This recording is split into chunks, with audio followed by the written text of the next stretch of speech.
Hello and welcome.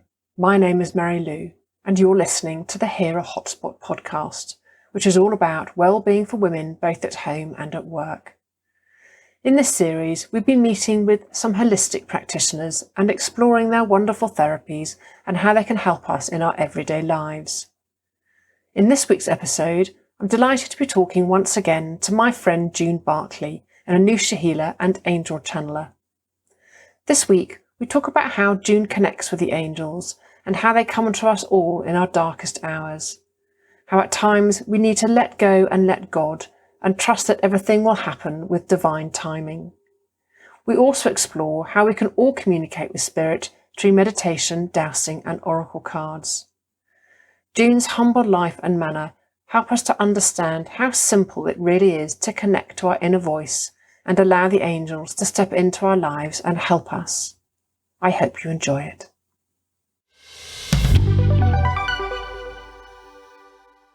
So today we want to talk about connecting with angels. Okay. And we've already covered in our first podcast about how you felt. Okay, that's my next point. How you felt when you were young and feeling their presence. So you're rubbing your nose now. Yeah. And you were saying when you were little. The first time, when I look back, I remember really always getting the itchy nose. And I never put it with the angels. My mum, superstitious, she used to say, "Oh, you're going to have a surprise." Not this many surprises, surely. And I used to get told off all the time for rubbing it. And it was so itchy. It's irritatingly itchy. It's not just a passing thing. It stays there permanently while they're around. So in the end, I just gathered over years that was their sign. Because the minute I got that, then I'd hear something or see something.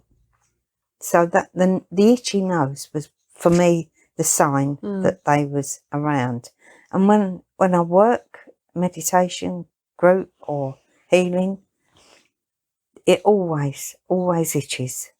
But you feel them in your hair as well, don't you? Yeah, I feel my hair being pulled at the back. And that is always Jesus. That's his sign. And that's only come recently, that I know that is him. So why do you feel they do that if it's not just enough for them to give you a message or because you can see or feel their light? Why do they need to physically? I think for me, I'm not always paying attention. Like an old prod. Yeah, so if you're not going to pay attention, we'll do it this way then. And for me, I do definitely get that. I've had a busy life from the kids, from working, from all those other things. And I think they've been prodding and pushing at me forever. And if I didn't pay attention one way, if I wasn't taking any notice of the lights that were going off, or because that's normal, that was always normal, and I never thought that was any, and that sounds big-headed. It sounds like it's not anything special because it happens. But that was your world. But that was my world, yeah. So I wasn't putting me working with spirit when I used to see all that. It was always there. The itchy nose gets more and more. The more I take no notice of it, the worse it gets. If I sit down to work, that is obviously their connection to say, "Come on, we're working now," which is what just happened again, wasn't it? And when I do group and Jesus turns up at the end, he always pulls my hair to let me know it's him. And that has only been more recently, though, I'd say. When I do meditation nights, because I'm already channeling, it's probably easy for him to show himself to me in that golden light that I see. That is definitely him. But if I'm not paying attention to that, then obviously if he's coming on, I'm not getting the connection. That's when I feel the hair being pulled. But also, you can get very hot. I get really very hot. Absolutely, like combustion hot. Put that with somebody, a big being in here, or something that needs to be said. And I know that everybody sits with blankets on when we meditate. I couldn't. I sit here in a t-shirt, don't I, with the window open. That's always been my thing with that meditating. I get hot. So that's just transferred onto me running the meditation, that I do get that hot. And it's just, for me, it's all part of it. But it's not just you in that. What's nice is that during our groups, other people, and out of group in their own lives, other people can feel that. So I know people who felt sort of feathers on their face, or they feel a warmth on their shoulders, or so that sensation.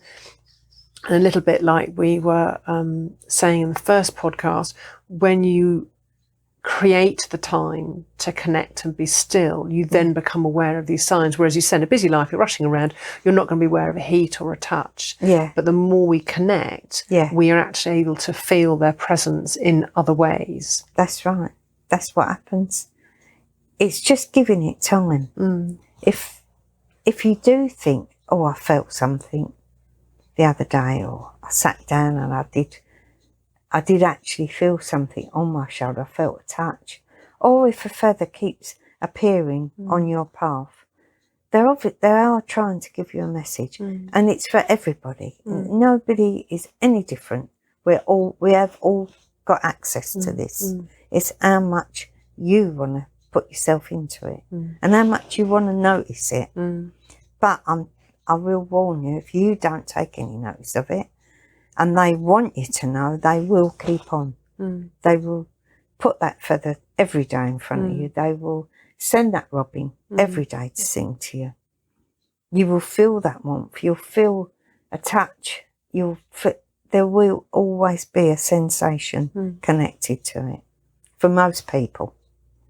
Not everybody feels it, but most people. And that more often can be a reassurance that they're there, rather than for you it's a precursor to connection. Or would you say, I mean, people do see butterflies, they see robins, they see colours or pennies or feathers, but could it be a precursor for them to be actually, if you need to sit and connect now, we have a message for you?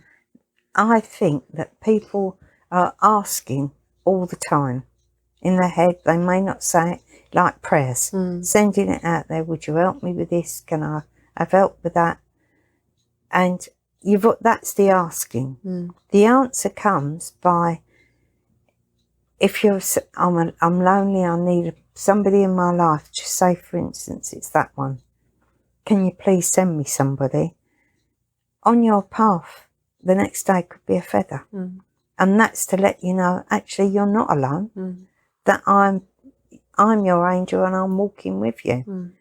So in that connection, yes, because you've already sent the signal out there. And about the future of your life, could you send me a signal to let me know for that one? That one's always a bit more difficult, because they can't give you time. They can only assure you, maybe in the touch or the things that you see, that things are going to get better. Because in our darkest hour is when we shout out for help, always. And that could come back as a word, a feeling, a sensation, a feather, anything, just to let you know, in your darkest hour, there is somebody here with you.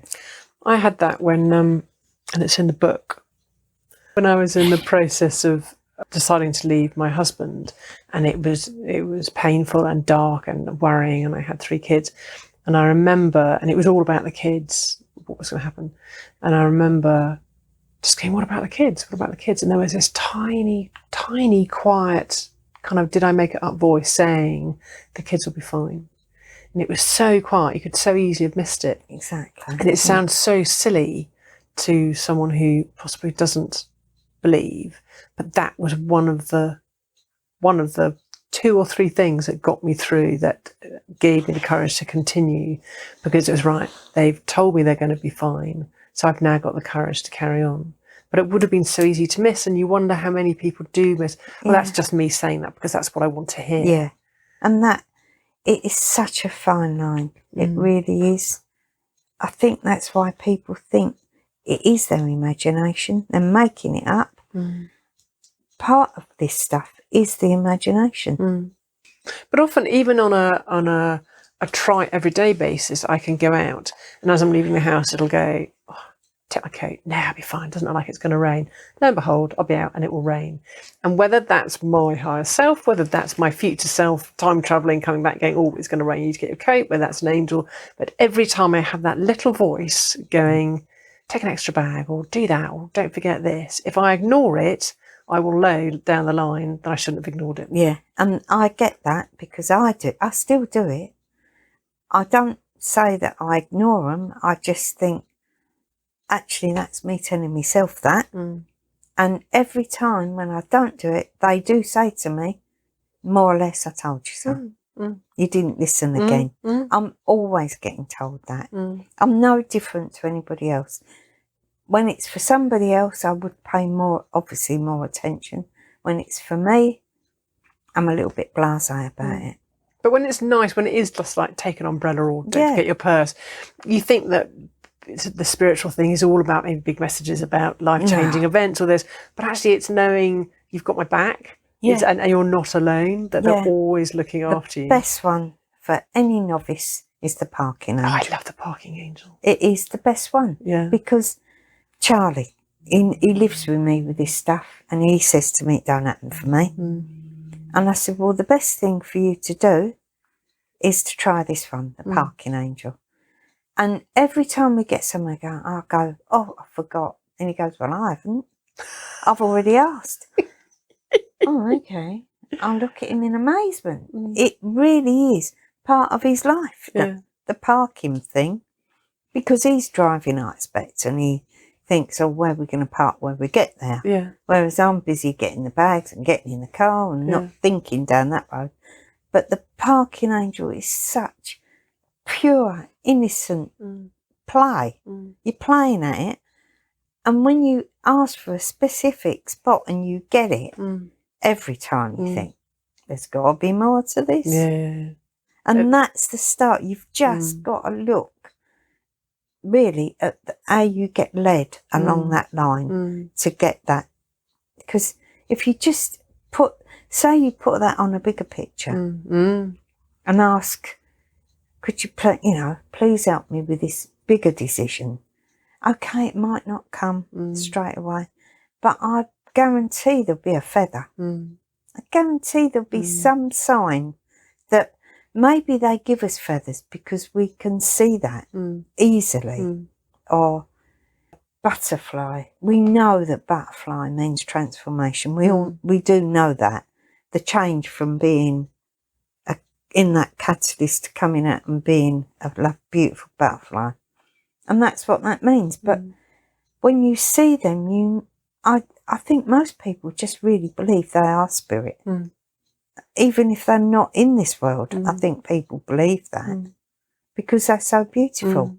There's something about seeing a butterfly.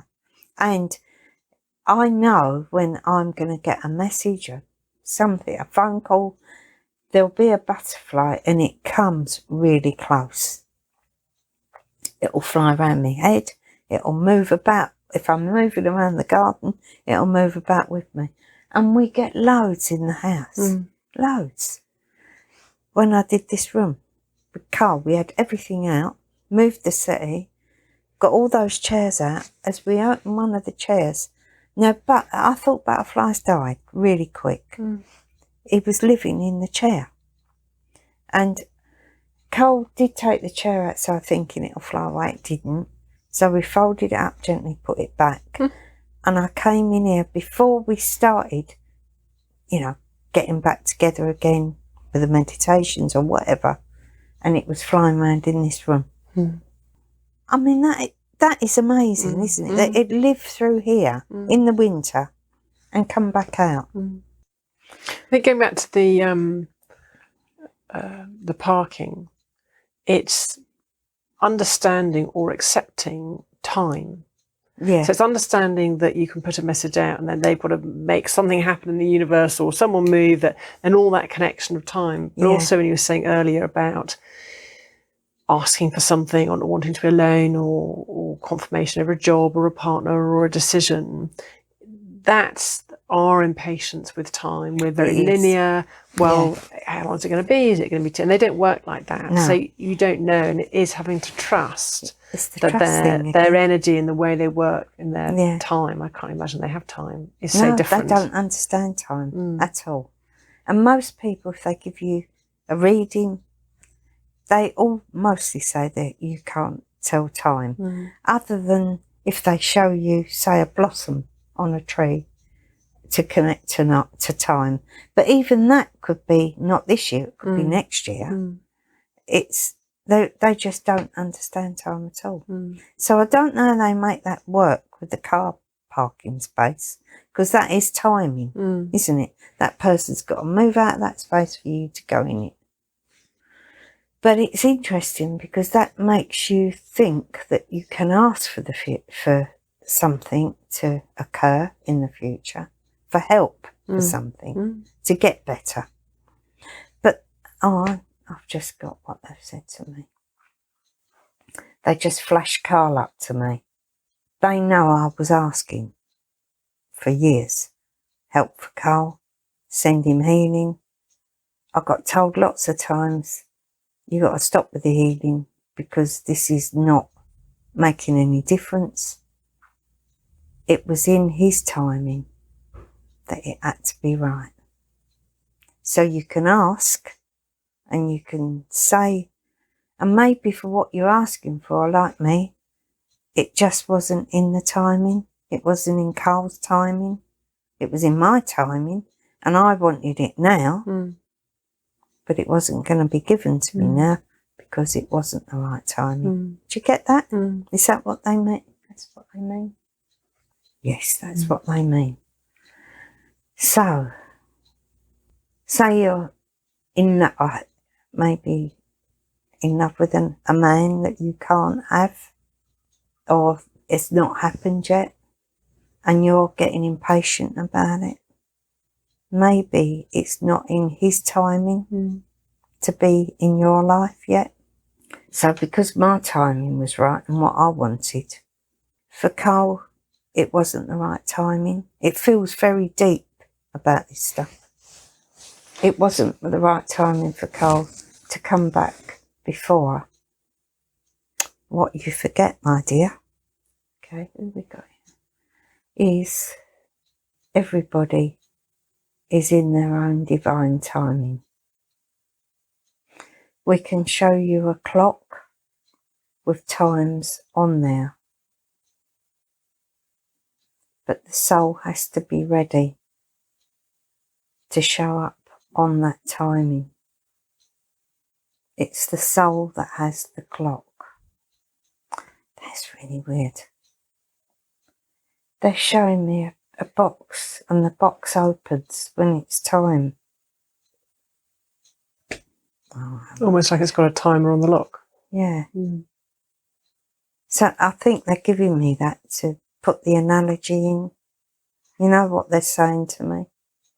Maybe they have to give me the pictures of it, because it's such an in-depth question. I feel like it's very deep. I did feel like that when I came in here this morning. I felt like it was very, not heavy, but more what's that other word? Philosophical? Yeah. It felt like that this morning. So for me, that image is, if there's a box and the lock's got a timer on and the timer will release at a certain time, if you're not there when that timer releases, you've kind of missed that moment maybe. It's not maybe going to stay open forever, that you still have to trust. As you know, you can stare at it, but you just have to sit patiently and wait for the divine timing to open the lock, and then be prepared to. That's it. Be prepared to look in the box. That's the word. It's all in the divine timing. Everything is in. They keep calling me my dear. Everything is in the divine timing. And we all know that we've wanted something to happen or we don't want something to happen. But actually, with hindsight, we can look back and go, I can see why that did happen. I see where the lesson was. I see where the growth was. I see why that did or didn't or shouldn't have happened. Yeah. So that's really interesting, isn't it? They've got us round to that. They've sort of been moving us along, getting us back to this bit where it is deeper and what we don't understand. Okay. You got any more to say on that? They've just said Carl is a perfect analogy of that. So to expand on Carl for people who don't know, after you lost Stuart, you've said in the past it was like losing Carl. Yeah, as well. I lost Carl that day too. Because he really struggled with losing his brother. Yeah. And he wasn't really in your life after that. And when he was, it was very troublesome. Yeah. So he's home with you now. Yeah. He hasn't been with you for how many years? 2003, possibly. We moved to the hotel for Carl to work with us because we didn't know what to do with him. And he sort of joined in to a degree. But the minute we sold the hotel and moved into the cottage, he moved back to Essex. 2003 anyway. So for 17 years, you've not really properly had him in your life with regular communication. It's always been a worry and a concern about what he's doing and where he is. Yeah. And that's when you were saying earlier about you putting it out. Yeah. And they're saying, actually, you've got to wait for Carl's divine timing to bring him home. And that's what happened. And I find that amazing because it was like, maybe that's what happened. That box opened, the bell rang loud enough for him to hear it. And maybe we're talking like this because it's we can all understand that. But in that divine timing, he had to listen to his higher self somewhere. Something had to be so. What the image they give me on that one is, it's almost like you have to be down on your knees begging for things to change before they change. You have to get that low and hear it that much that you know something has to move and it can't stay the same. And you hear people say that, don't you? The last result was I was on my knees praying and asking. There was nowhere else to go. And that's really hard for people to hear. And I know from my experience that's true. But it's hard to think it's going to have to get really tough in order for there to be shift. Yeah. And do you think that's because one steps away enough from your head and your ego and the control that we all try and exert in our lives to then go, actually, I'm powerless. I'm genuinely powerless. And you can then start to ask and hand it over and maybe remove your ego and that desire. Yeah, I do. Because we think we are in control. We all do. But actually there is something bigger than us, which is the divine timing. And you can call it God, you can call it what you like, the source. There's definitely something else. I'll refer back to the footprints. That message I got was so powerful when Stu died, because I literally felt I was being held up. And it was like there was another pair of feet next to me. I couldn't see my feet, but I could see something next to me. I could feel it actually literally holding me up. And I never questioned what it was, because I was numb, I was frozen, whatever you want to call that. But there was definitely something. And that's really what made me go looking, was that feeling of being so supported. And did you ask for it at the time, or was it just there? I think I must have asked. Maybe in that grief. Maybe I was even asking before Stu died that week. I probably was asking for, because you're running down every avenue trying to get help. Well, we were.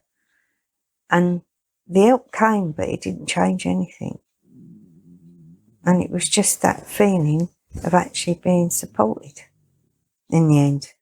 And I think we go to a place of shock, of you go down so many different roads with that grief. But in amongst all that, I just felt like I was supported. And the lady that gave me that footprints actually lived next door, and she was a nurse that goes out looking after people. But she was district nurse. Yeah, she ultimately was a nurse. And if there was ever an angel in this world, she was my angel at that time. Absolutely lovely. And she gave me those words. And it just all made sense from that minute on, that there definitely is somebody or something that carries you through it. And maybe that's what Carl got. I haven't asked him. I haven't questioned him, because I don't think he actually knows himself yet. I think he's still healing. So, yeah, 17 years of me asking and me being told in lots of cases, it's pointless sending the healing because he's not getting it, it's not time yet. And a lot of people wouldn't be that patient. They would say, I've been asking for years for a man to come in my life, or to come out of poverty, or to have somewhere to live, and then just go, I give up. So there's obviously no one listening because they're not giving me what I want. Yeah. But actually it's much more profound than that, isn't it? It's not necessarily about what you want. It's what you need and where the growth is. Yeah. And actually getting out of your own way. Always about your own soul growth. Yours, and me asking for Carl just because he was my son. Once, and I've been told this so many times, probably people don't want to hear it, the minute you give birth to that child, you've given them permission to go and live their life. It's no longer anything to do with you. They come in with soul growth. They've said yes to what they need, whatever that is. We take it personally. It is nothing to do with us. It's their life. They've said yes to all the same things as we said yes to. Or said yes to the things for their soul growth, like we said yes. And it's that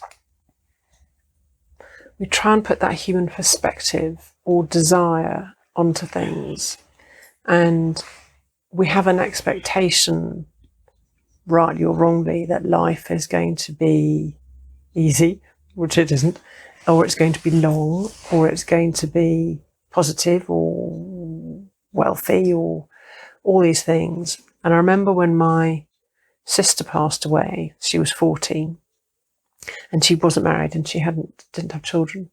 And there was a lot of the phrases going around about, oh, it's such a shame she never got to get married, or she never got to have children, as though, well, there is this template, and she didn't get to fill that, or complete it, or live that template. And it was something that a friend of my father's said to him, which sort of verbalised my feeling, was everyone's river of life is different. Sometimes you get the long Mississippi, which is thin and goes on forever, or you get the wide river that actually is very short. The life is like that.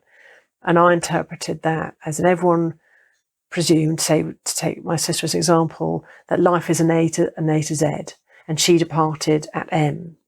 But it's like, well, I don't see it like that. She had her A to Z, but her A to Z happened to be a different length and width and looked differently to everyone else's, as you could relate to a child that dies at 2, or someone who dies at 102.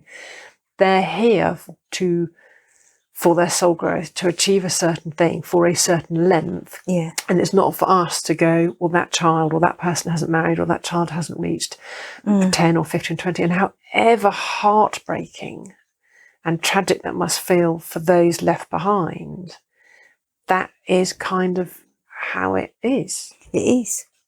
It's as simple as that. It isn't simple living it, No. but it is that simple.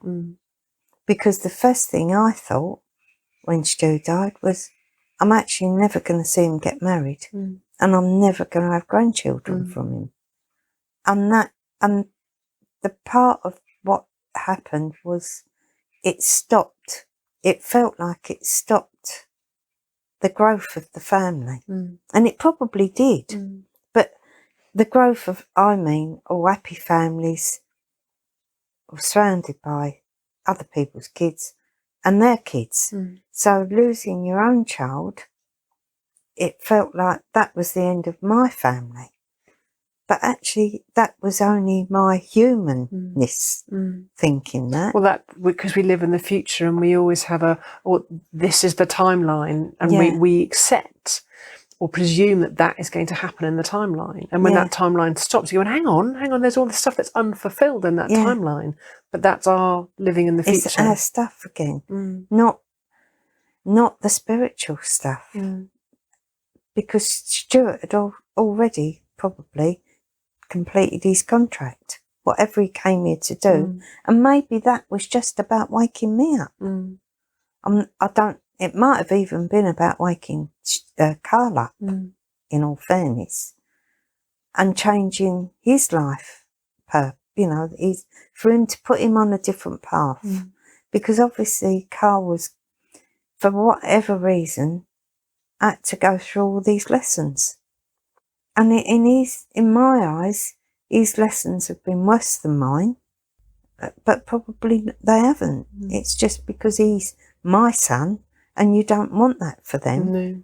But actually, when you go back to the other side of that, you give birth to him, he's got his own self-growth, which is absolutely nothing to do with anything to do with me, or his dad or his brother. We've all got our own. We've come together as a family, and it's like the family have to support you going on that soul growth, if you like.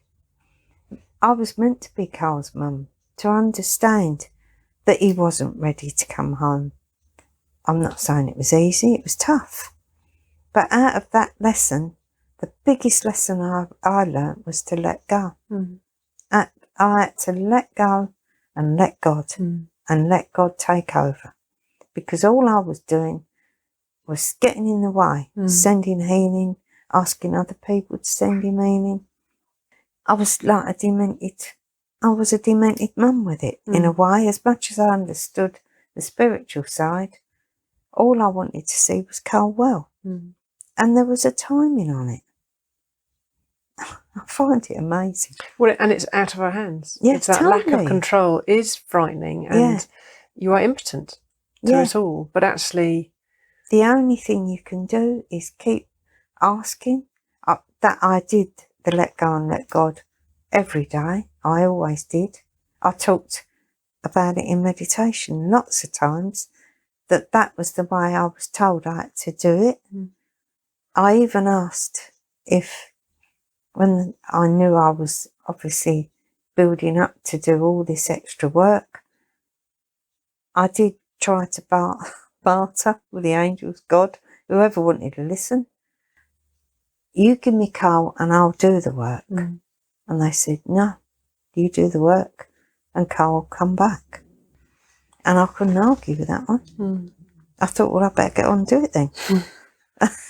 I mean, it was as clear as I've just said it. It was really clear that day when they told me I've got to really let go now. Because all I was doing, there's like that with the cords, you're connecting into their cords. And it's like maybe you hold them back by connecting into their cords. And I had lots of people sending healing, people that I knew. And most people would come back and say to me, June, we can't do this anymore because we're not changing anything for him. And obviously they weren't, because it wasn't his time yet to repair, to be healed, or to see the light maybe.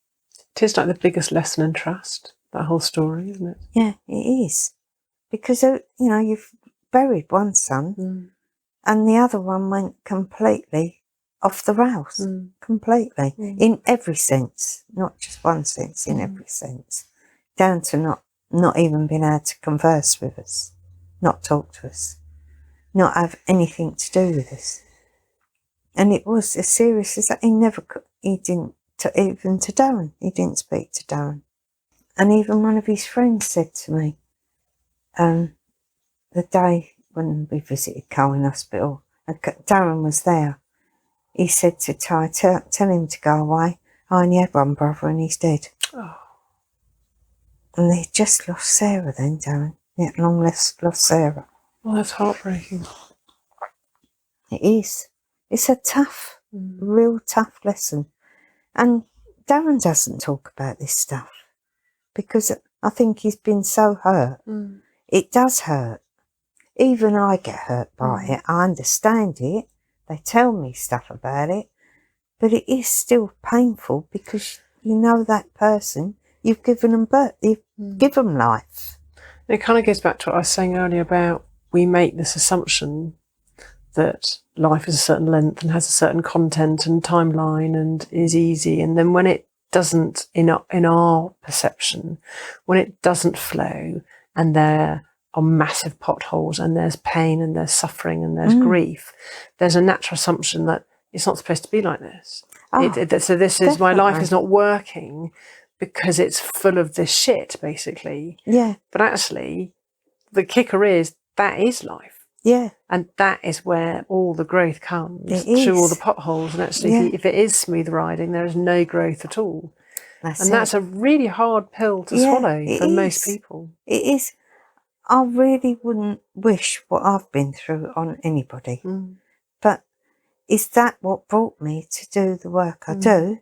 Because most people can talk to me about anything, and there's nothing very few things I've not witnessed. You know, so does that give me the credentials to do what I do?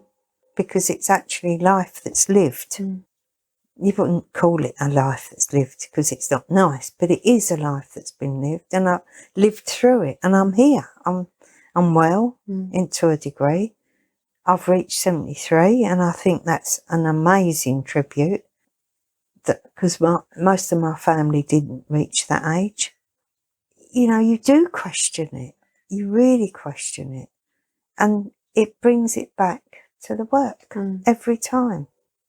The icing on the cake is, for me, if my kids actually talk to me and want to be with me, or family, that is the icing on the cake. And I've got great friends now that actually want to be with you, or it's not always about the work, but there's so much, it's so entwined in my life now. Maybe I don't see it from anybody's normal perspective anymore because I can't. And in all that grief, and I've always thought this, that I must have a madness, because in all that grief, I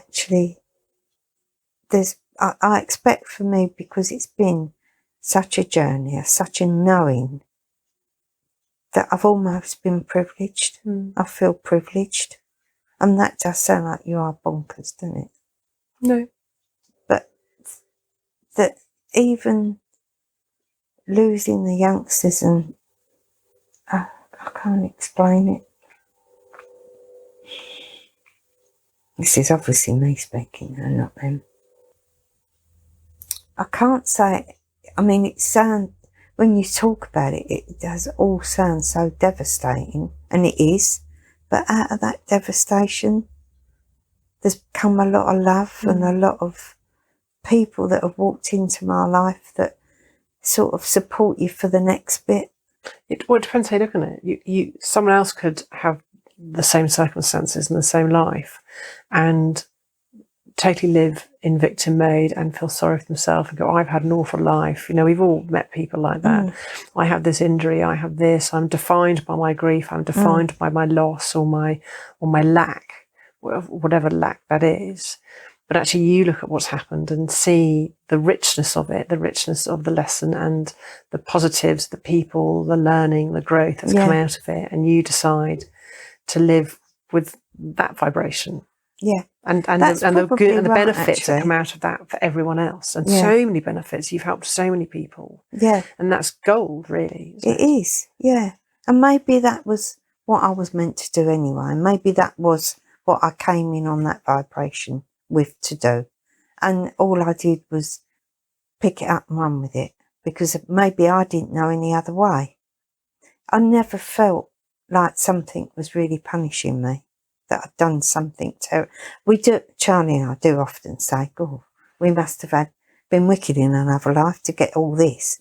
But on the whole, really, totally on the whole, we're not those type of people that really believe that. It's just the same. I'm extremely lucky that I've got Charlie supporting me.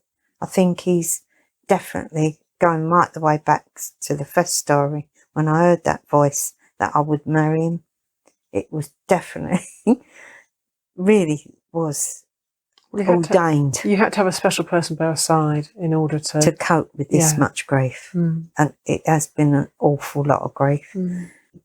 But I honestly don't feel, and that's where I think I've got the madness, that I don't feel that. Sometimes you feel let down by life, everybody does, but it isn't that, it really isn't that bad for me. It's like a rich tapestry. And maybe because I've got spirit on my side so much, and maybe this is what the book is about. If I hadn't have picked myself up from all those tragedies, then the book wouldn't have happened, and this wouldn't go on to help all those other people that may not have ever met me. Maybe this is the words they need to hear, that there really is life after grief. There is life after devastation. And maybe that's what people have to go and look for.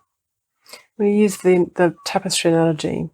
However dark the thread, I was seeing that actually in every stitch there is a golden thread. Yeah. It may not be as wide as the dark thread, but it's actually acknowledging and recognising and taking the energy from that positive thread, taking the goodness, and that thread goes through your life. Yeah. And that's what you've done through your darkest threads and your darkest parts of that. There has still been a golden energy, a positive energy through the people you've met, through the good that has now brought from the amount of people that you can help. I think that is it. Maybe I'm just lucky enough that I heard or felt what the angels wanted me to do. Maybe that's as simple as that. I got maybe the same message that Cole got to come back home and to speak to us. Maybe that's as simple as that. We just heard the right message. And maybe that's how I'm so fortunate that I got that. Do really believe my life's been guided. I think your vibration is higher than most, so that you are closer, or that the message is clearer for you to hear. Yeah. And because other people's vibrations, either because they're not as gifted as you, or because they don't listen or connect, it's harder to hear that. Yeah, maybe, because it's been so, when I get the feeling that this is so right to do this, there's nothing that can destroy that feeling. Doesn't matter what it is, how hard it all tries to stop it, there really is, I can't fight it. Like buying the hotel, it was totally, I didn't want a hotel, Charlie didn't. We knew we had to move for Carl, we knew it, we knew we'd have to be with him. We both gave our jobs up, a change of lifestyle, and we only ended up in Oak Cove because Carl had been taken into hospital that weekend, and Charlie said, come on, let's get away, he's safe now, let's go and have a couple of days away. And he brought me to Oak Cove. Who walks past an hotel and sees a picture flagged up, you're going to live there? Who does that? And it took a year to move in for lots of circumstances. And we went looking at all other places. And every time I used to say, you take me back to Oak Cove and I'll give you the answer tonight. Mm. And we'd get on the brow of that hill and I'd go, I'm sorry. I'm really sorry. I've got to live here. But it's not just you, because when asking people for their input for the book, one of the ladies that contributed had very similar stories, that she said every time she had a knowing or a sensation of what the right place to live, or the right job to do, the right country to travel to, and every time she did it, something positive and experience happened as a result. And every time she ignored it, it went horribly wrong. Yeah. And she is she's lovely, but she doesn't, as far as I know, she doesn't, like you, practice having a gift and channeling and things like that. So I want to kind of give people heart that it's not just you that gets that. We all have that voice. Yeah. We all have that nudge, sometimes bigger or smaller, but it's actually recognising it for what it is, and not letting the ego or we know better, wanting to be in control, kick that into touch and go, no, they're ridiculous. What of all the things, why would I live in a hotel in Oak Cove? It's actually going, actually, this is the right thing to do. I may not see why it's right, but I know it's right. Yeah, so many stories on that one.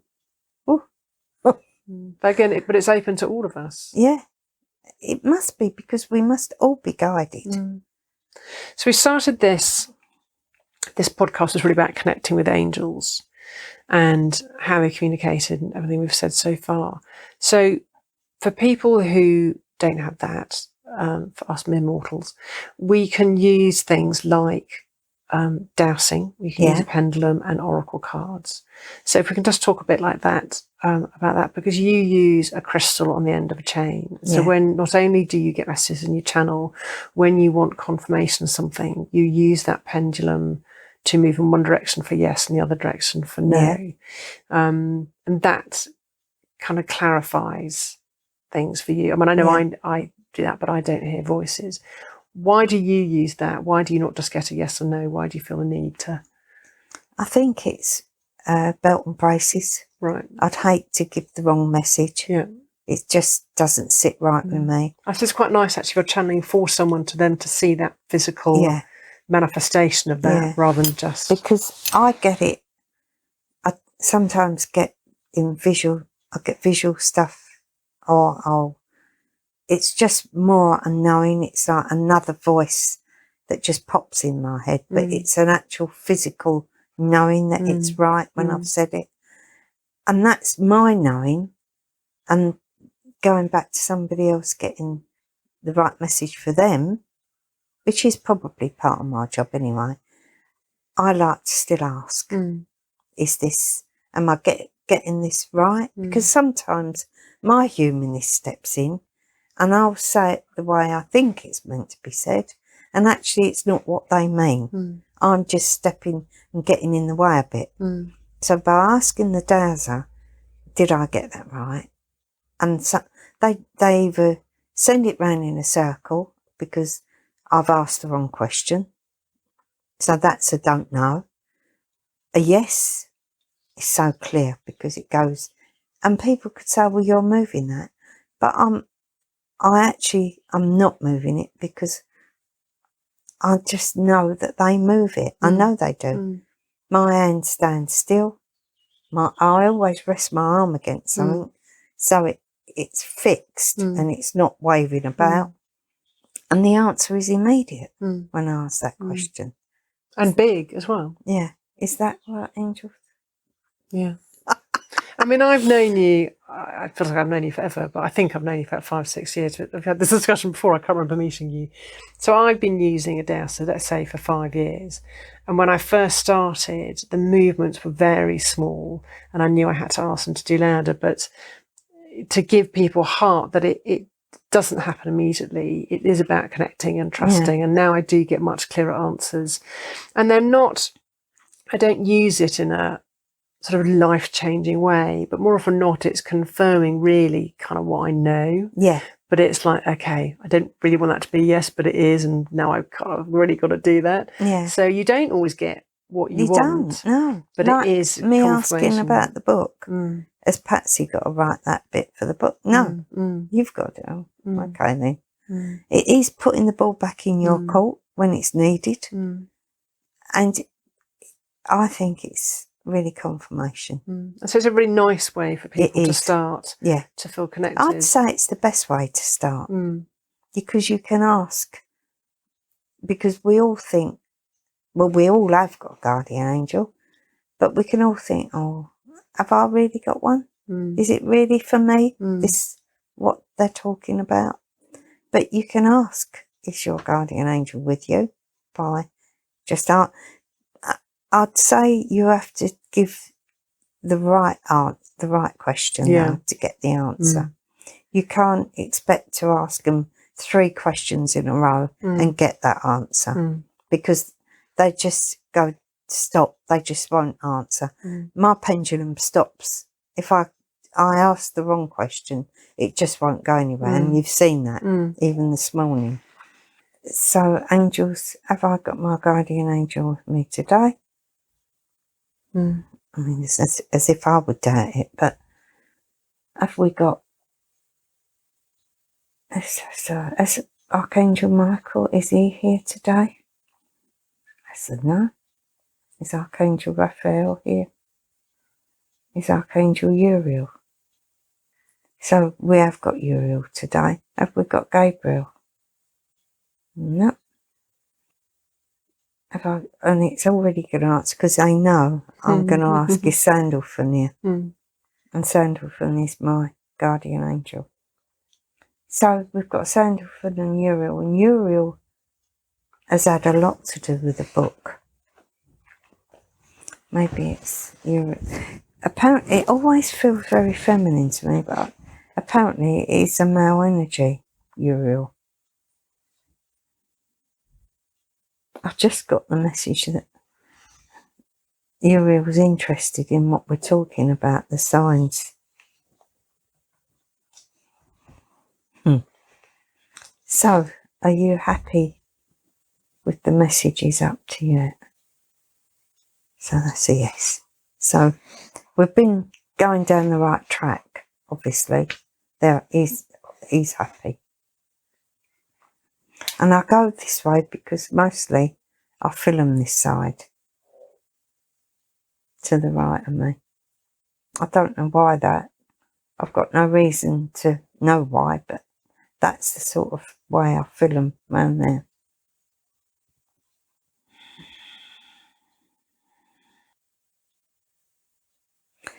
Oh, I haven't got anything else to say about the signs and the symbols.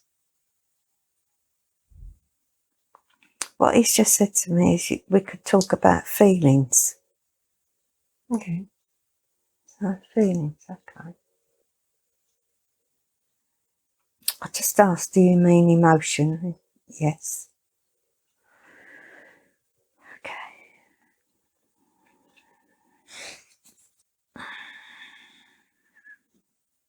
Okay, I get what they're saying. We can get, okay, when somebody's really at their lowest ebb, that's when the angels are allowed to really step into your aura and support and hold you up.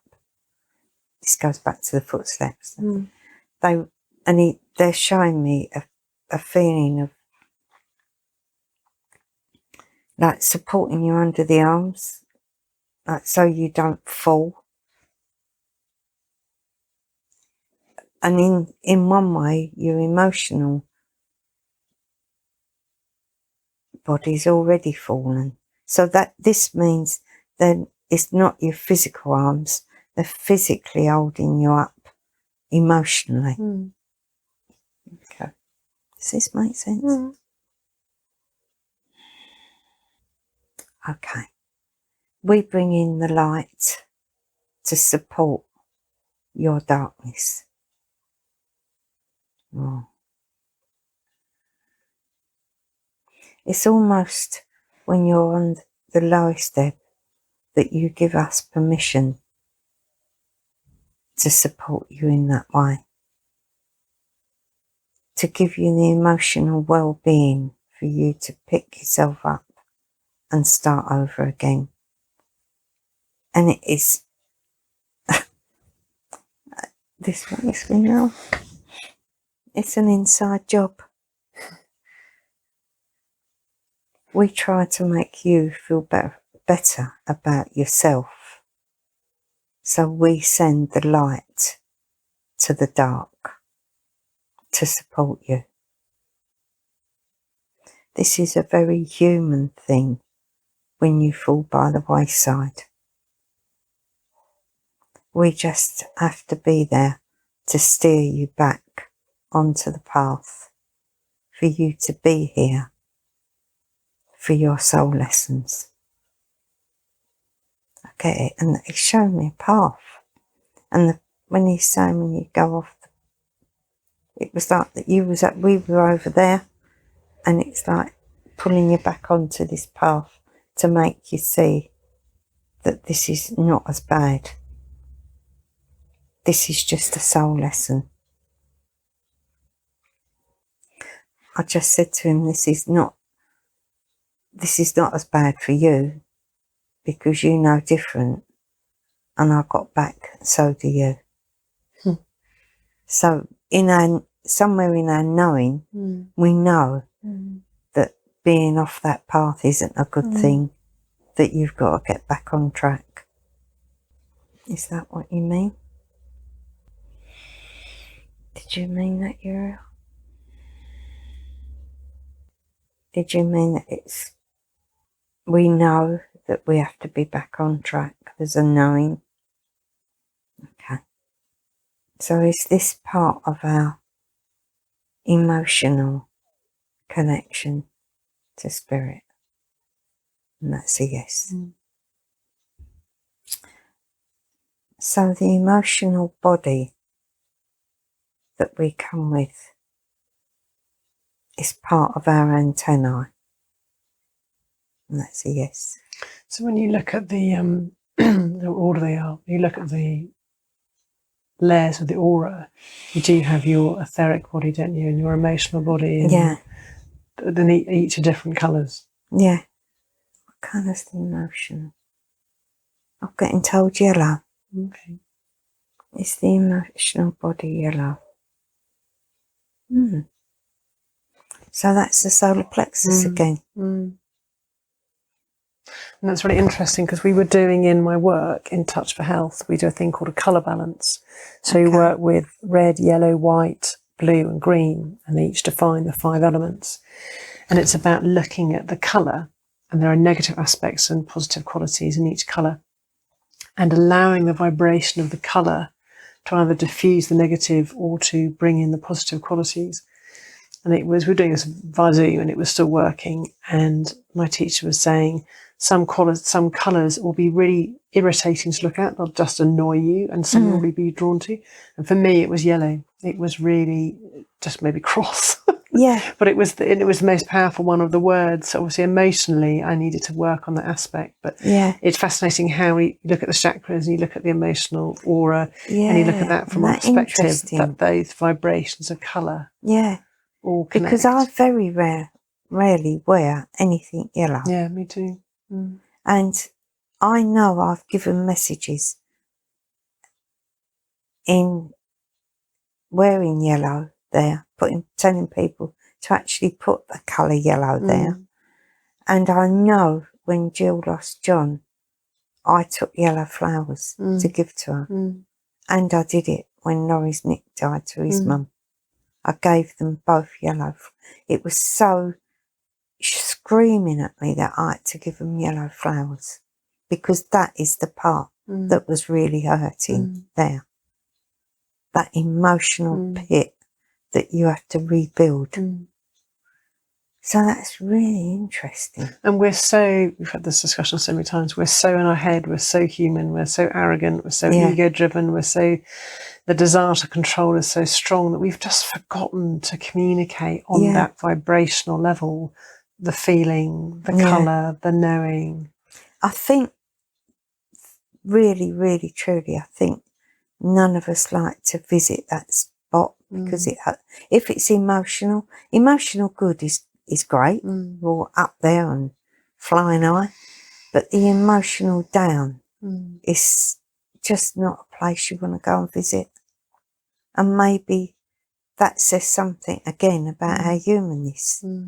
That if that's the case, then maybe that's the spot that we have to work on. To go back and look at why. I don't know why I don't wear yellow. It just, perhaps it doesn't appear.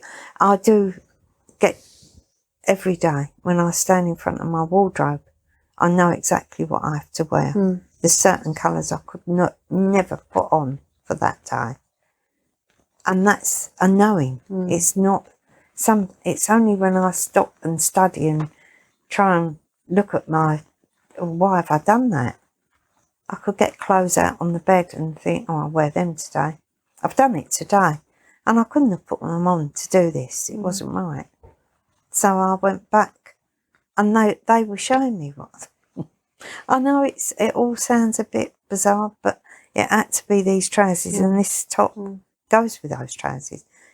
So it was the softer colours. Yellow maybe is too bright. It's because I'm feeling really tired. It's extraordinary. I feel like I've just fallen asleep. You know why? You're getting healing. Am I? I can really just put my head back and go to sleep. But I get that when I come and see you, especially that first podcast when I wore that peace and love jumper. I often get, okay, no, I've got to wear that today. Or when we did the Nisha healing and I bought the two-tone pink flowers and I got Lady Nada and she was two-tone pink. So often I would get what colours I have to bring when I'm in and there. it is so strong, you can't deny it. You can deny it, but it's your knowing. And that knowing is so good to listen to. And it takes, for me, I mean, I've been interested in this stuff for decades, but from meeting you and honing it, it's taken me a good 5 years to get that. Will do. Again, it's not for people to be disheartened and going, well, I don't know and I can't connect and I don't get those messages. And that's what stops it. Yeah, and it is just trusting and knowing that it does take time. And we've said before, you've had a 73-year span of amassing circumstances and situations and grief and emotions and knowledge and wisdom to get you to the point where you help the number of people that you do. But that's 73 years. Yeah. You know, I've only been going 50 years. And so I don't think unless you're the new Dalai Lama, you're not going to have this at 20 or 30. And you have to live your life in order to get the potholes to gain the wisdom. Or if you've come here Stuart used to talk to me about healing. I never ever knew anything about it. I thought, what's he talking about? It just did not resonate anywhere in my being when he used to talk to me. I used to say to him, he used to say, Mum, you know you can heal your organs, don't you? I used to go, Stu, honestly. I thought he was not nutty. I just thought, what's he talking about? I didn't have time to actually look at it. If I'd have sat down with him, I would have probably got it then. But at his young age, he knew that stuff. And maybe that's what he came in with, to learn, to move on. Maybe at 20, he was already 70. And that I was going to say that earlier when we were talking about the A to Z of life and we come and we go and we're meant to go, and the heartache that's felt when people under 20 or 10 die and people feel robbed of that life and the tragedy of it. But more often not, from what I hear, and I've been lucky that I've not experienced that, children or those people shine brighter than anyone else. And it's like they've got their life and they've packed it into that short life, and they are getting goosebumps all over. They've packed it in. Yeah. And so they've lived it at a higher intensity and have created more love or more positivity by their existence, either when they're here or when they've gone. That we're not all going to live to 80. Yeah. And it's that, I think, is it in a nutshell. I know Stuart came in this life running. It was like I could never catch him. And that at 10 months old, he was walking. He was tiny and he was very pretty. He looked like a little girl and everybody used to look at him. I'd put him down in the shops because I'd have Darren holding on and I'd obviously I didn't have Carl within it when he was 10 months old, but I would have to put him down because I'd have to get to my purse or something in a shop, and everybody used to go, "Oh, you don't put babies down like that. He'll have bandy legs." And I go, "But he's walking." And because he was tiny anyway, they obviously thought he was younger than 10 months. But That is an extraordinary age to walk. He was running, he weren't just walking. And we'd go to the local playground, and obviously Darren wasn't at school then. It must have been just before he went to school. Stuart would be up the top of the biggest slide and Darren would be standing at the bottom. Just so different. And my heart was always in my mouth with Stuart. We'd walk along a cliff path next to the sea, and him and Carl would literally dive off the cliff into the sea. Oh. Always. My friend Jeannie wouldn't walk along with them anymore. We used to go on holiday, and she used to say, "I'm not walking along with you. I can't walk along with you," because they were such daredevils. But what was that? Was that fearlessness that they didn't? I don't know. Or was that just that they had that amount of life? Or Stuart did. He had that amount of life to get through. He never. We went away for a week. He was the artist. We went away for the weekend, and we lived in Barclay then, and it was a semi-detached house, the part over the garage. We came home, and he'd muraled the whole side of the house. But luckily, me and Charlie didn't take any notice. That's what he did. That's what he always did. He always drew everywhere. Everything was always drawn on. His walls in his bedroom. We had a piano out in the garden, and I come home one night and he painted the piano. And what is interesting in all this, his signature then was a star, but not a star like a drawn star. It was like what I see, which is very interesting. We've been talking about signs. It's like that was his signature. If I could find that picture of that piano, you'd see what I mean. Just, he had an amazing way with looking at things or doing things. Everything was always, he was way beyond his time, his era. I mean, none of my family were like that. My brothers weren't like it. You'd almost say he was outrageous, everything was so different what he did, everything. I'd never seen people draw on the walls as kids, you wouldn't let your kids draw on the walls with pen or anything, but it was different. It was so different with Stuart. He just had that, I don't know what that was about him, but in my heart, I think, thank God we let him do all that stuff. Let him do all that drawing and whatever he wanted to paint, because it was okay. It wasn't, maybe me and Charlie would just lay back and let him do it. So it is quite amazing, really, because normal mums and dads would have gone, "You can't do that," wouldn't they? Or told them off. But we never did. Which maybe it boils down, I don't know if we covered this last time, to think all the children who communicate or manifest their energy or what they want to say differently, whether it be through music or spoken word or singing or art or by crafting or, I believe that every child has a talent, whatever it may be. Yeah. And because we squash them into the education system and they've all got to, conform and do it the right way, you hinder the way they want to communicate. And then you take that into adults, we're all squashed into conforming, and we've lost the ability to connect with the way that we vibrate or we communicate, whether it is through colour or sound or singing or drawing. I get that. I really totally get that.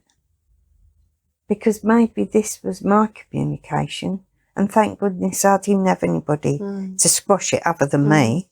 That was so stupid. Of course you don't hear voices. Yeah. How embarrassing. Yeah. What would the neighbours think? All of Exactly. that. And nobody ever said that because I didn't actually voice it, I suppose. But how too many much. children have been told they don't have imaginary friends, or they can't see anything? Or they And Laurie's Rhea, always used to talk to me about her friend Lucy.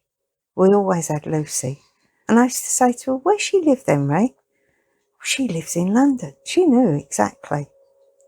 She could answer every question I gave her. And she was Diddy, a little Diddy thing. And I said to Laurie about it the other day, I said, I wonder what happened to Lucy. She said, I think she grew up.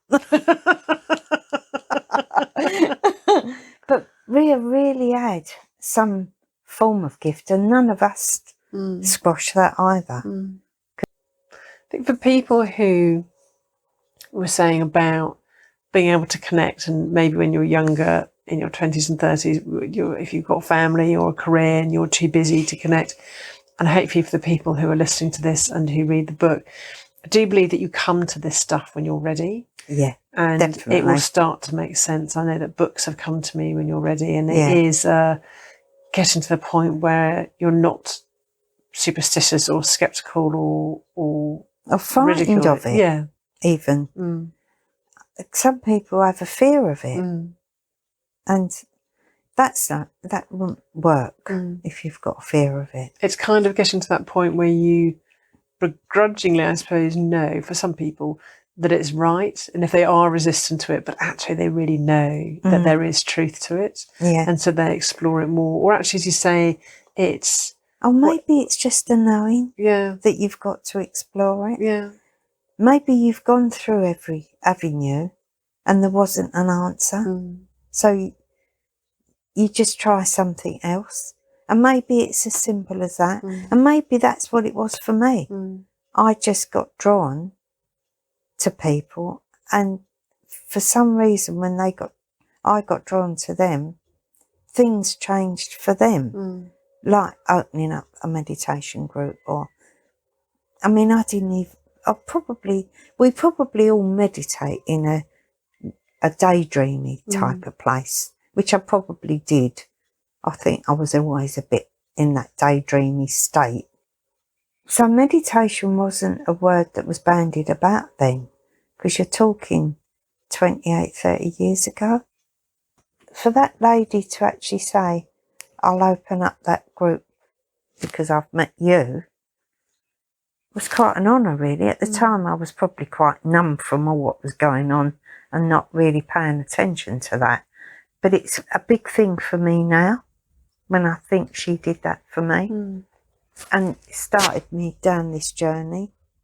And just her knowledge of saying things to me caused a spark of, and the interest in the next step. And she always talked to me about the healing. And really what I was looking for was the meditation. No, the mediumship. I thought that was wonderful, that you could give people messages. I didn't realise the healing was going to be a big part of my life then. And I never did, really, not then. But when we've done, from what I've witnessed, being part of your group, when other people have come to meditation, the speed of growth through being with the group and doing that, the stories we've heard, the opening up of, this is where I'm at, this is what's happened, this is how I'm feeling. The beauty of the group and the love, the unconditional love and support that we give each other through actually not knowing each other awfully well beforehand, to suddenly going straight in and knowing their deepest secret or their deepest fear or their worries. But it's been so transformational for so many people. And whether that's just the power of meditation or the power of the group or the power of the angels or the combo of all of it, but that's what never stopped blowing me away. I think it's the combination. The people come in at the right time, because there's a lot of people that I wouldn't ask to come and join that group. I get a real knowing about who I do have to ask. And I know that you all feel that too, because it's so exposing to your emotional stuff more than anything. The connection comes, obviously, but it is you actually voicing what's happened and trusting the environment to do everybody, that, to be honest. Yeah, is going to be okay with hearing it, not repeating it. So that there's a lot of trust that goes into that. But also not giving, it's not about everyone giving advice either. Because what tends to happen is that someone else will tell a story that becomes relevant to the person that's shared. So it's not, oh, do it like this. Yeah. But everyone has an innate wisdom or relevance that they can share that then connects with that person. And it's beautiful to see that one week it can be, you know, the two Janes or those two people. Yeah. But and you can just watch it manifesting before your eyes. I loved it when Jane came and Nikki was here. And they had that instant that they could feel that they both had something that was very similar going on. I don't think we was even privileged to what that was, but those two felt it. And it was at the time, it speeded up Jane, what, you know, her whole spiritual stuff going on. It really speeded it up in her coming. So for her it happened within the group, but for you it happened in a more linear way, going through life. But we've all experienced that. We've all that one conversation or that one when you're trusting and really coming from the heart, which we were talking about last week. Yeah. Only goodness can come from that. And then something is said that helps to heal or to move on to then meet someone else, or a circumstance happens. And when you are aligned and vulnerable, a lot of it. Brené Brown says the biggest courage is to be vulnerable. Yeah. So the vulnerable and coming from the heart and being open, then it gives the angels or the energy space to work. I think that's what they were showing me when you're vulnerable. They showed me holding up under your arms, but it was the emotional that they're holding you up by. So maybe in them holding you up like that, you actually do see the bigger picture. Maybe that is part of that. That's their job, to support you when you're going to come that close, to support you then, although they're always there. But maybe that's when we fall on our knees and call out for the help. They can step in and just lift you up that bit. So it's not always in extremis, although more often it is the life-changing.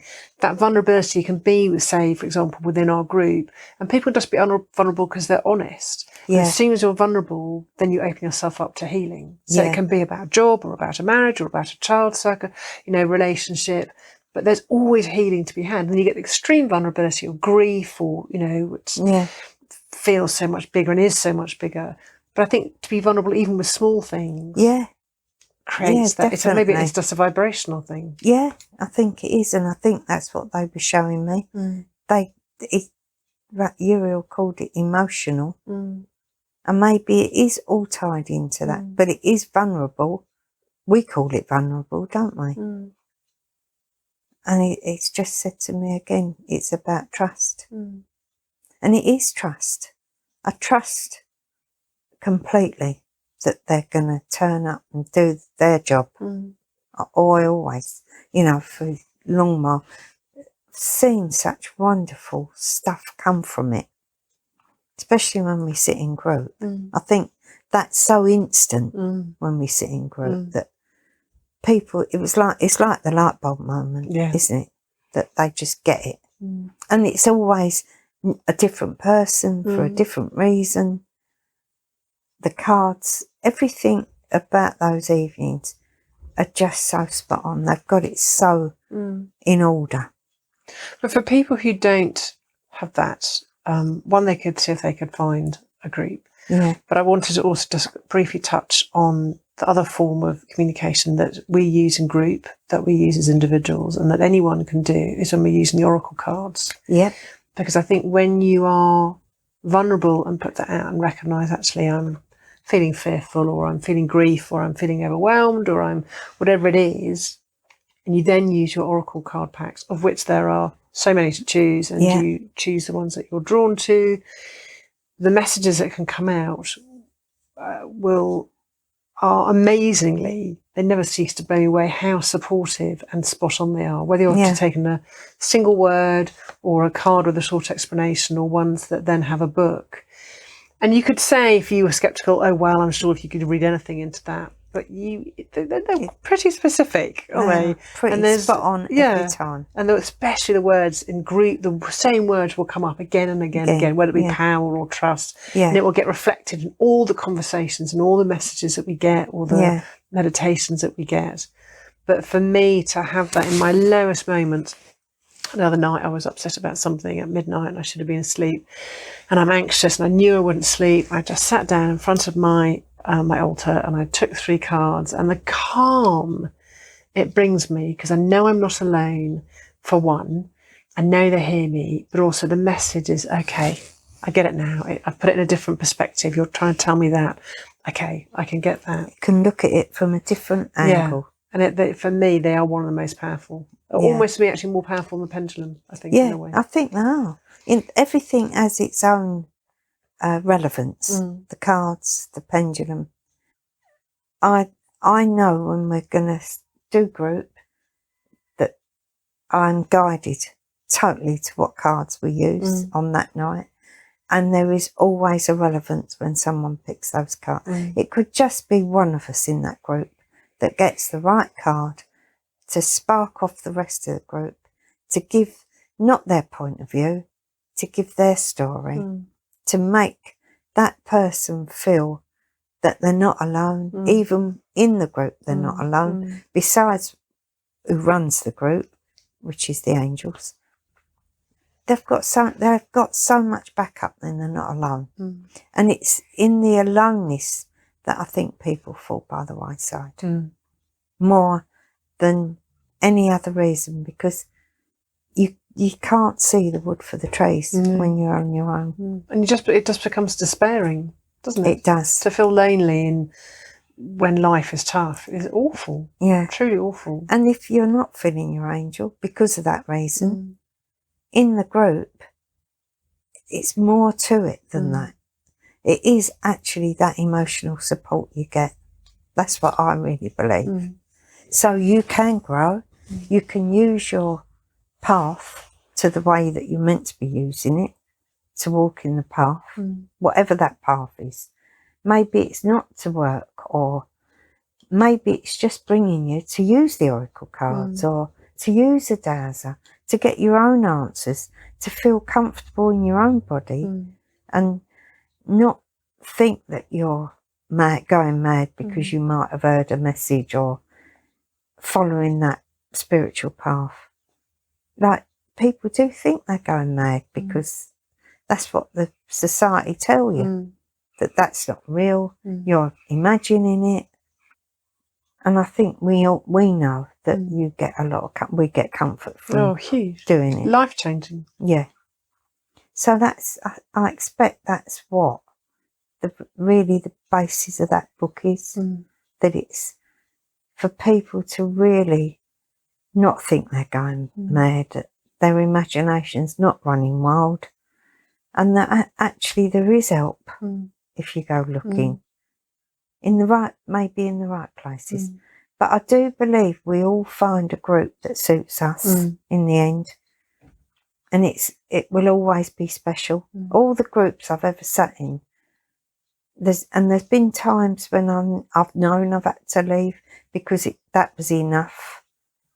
That it didn't work anymore for me, and you walk away. But there's always another one that arises. It comes out the blue, always. And because maybe my antenna was already out there looking for a group that was going to move me on to the next part of my expansion, maybe call it. I don't know. Onto the bigger picture. Well, it's great. The door stages, isn't it? Yeah. Because had you stayed in your original group, you wouldn't have done your own group. You wouldn't have found the people you've helped. I wouldn't have ever done. It would never have come from me because I didn't know I could do it anyway then. it was literally handed to me on a plate. And that is, I suppose, people talk about comfort zones and stepping out of them. It's actually let's sit and see really what I need to do, or what I'm being told, or where that physical, I was saying earlier about that physical feeling again. Real trust. It's quaking, thinking, oh God, now what do I do with this? But it was okay in the end. It was just okay. You just have to sit and be with it and not panic. Although maybe I was panicking. But if you accept the challenge, maybe that's it. Accept the challenge. And trust. And trust, yeah.